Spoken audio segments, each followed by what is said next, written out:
Badshahpur seat से BJP के ticket के दावेदार हैं नरवीर। गृहमंत्री अमित शाह से राव नरवीर ने मुलाकात की है। ये बड़ी जानकारी दिल्ली से इस वक्त सामने आ रही है।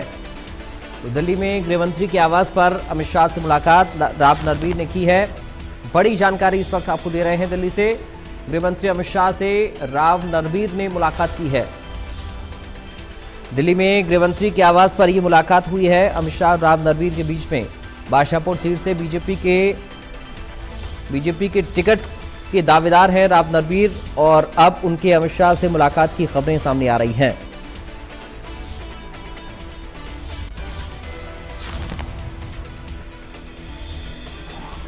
तो गृहमंत्री अमित शाह से राव नरवीर ने मुलाकात की है। ये बड़ी खबर आपको दे रहे हैं इस वक्त। बड़ी जानकारी दिल्ली से मिल रही है।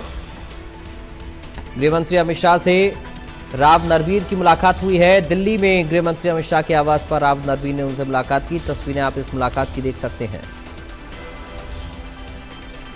South Haryana bureau chief Gulshan Grover हमारे साथ फोन लाइन पर इस वक्त जुड़ गए हैं। गुलशन, क्या कुछ अपडेट है अमित शाह से राव नरवीर की मुलाकात को लेकर? देखिए, बिल्कुल पूर्व मंत्री राव नरवीर ने अमित शाह से मुलाकात की है, क्योंकि काफी समय से ये चर्चाएं राजनीतिक गलियारों में चल रही थी कि राव नरवीर की टिकट को लेकर संशय जो बना हुआ था और उसको लेकर कहीं ना कहीं अब राव नरवीर ने अमित शाह से मुलाकात की है। और जैसे ही अमित शाह से मुलाकात करके गुड़गांव राव नरवीर पहुंचे थे तो उसी समय ही आतिशबाजी जो है उनके घर के बाहर देखने को मिली और समर्थकों में एक खुशी की लहर यहाँ पर दिखाई दी कि बीजेपी से टिकट के जो दावेदार हैं अब राव नरवीर हो सकते हैं।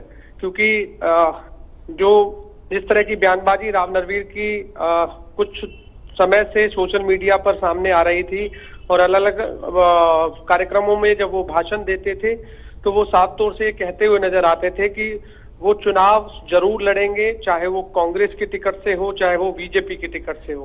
और पार्टी को लेकर के भी वो लगातार कहते थे कि बीजेपी पार्टी मुझे टिकट देगी, अगर वो टिकट नहीं भी देगी तो भी मैं चुनाव लड़ूंगा।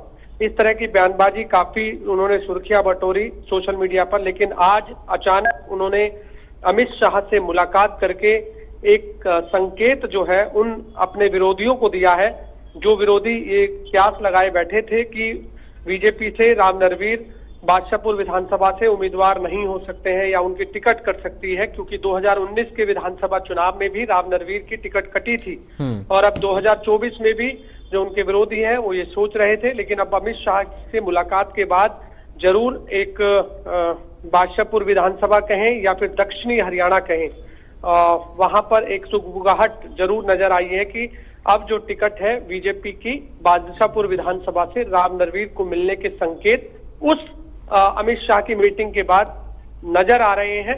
और अब ऐसे में देखना होगा कि बीजेपी की जो पहली लिस्ट है उसमें क्या राव नरवीर का नाम सामने आता है या नहीं आता है, या अभी भी उनकी टिकट को लेकर संशय बना हुआ है। लेकिन ये जरूर है कि अमित शाह की मुलाकात जरूर राजनीतिक मायनों से देखी जा सकती है, क्योंकि चुनावी माहौल है और चुनावी माहौल के बीच जब राजनीतिक गलियारों में जब चर्चा इस तरह की हो रही हो कि राव नरवीर को टिकट नहीं मिल रही या वो किसी दूसरी पार्टी में जा सकते हैं, और ऐसे में जब खुद गृह मंत्री अमित शाह से मिलने के बाद ये संकेत साफ तौर से जाहिर होते हैं कि अब राव नरवीर बीजेपी की टिकट से ही चुनाव लड़ सकते हैं।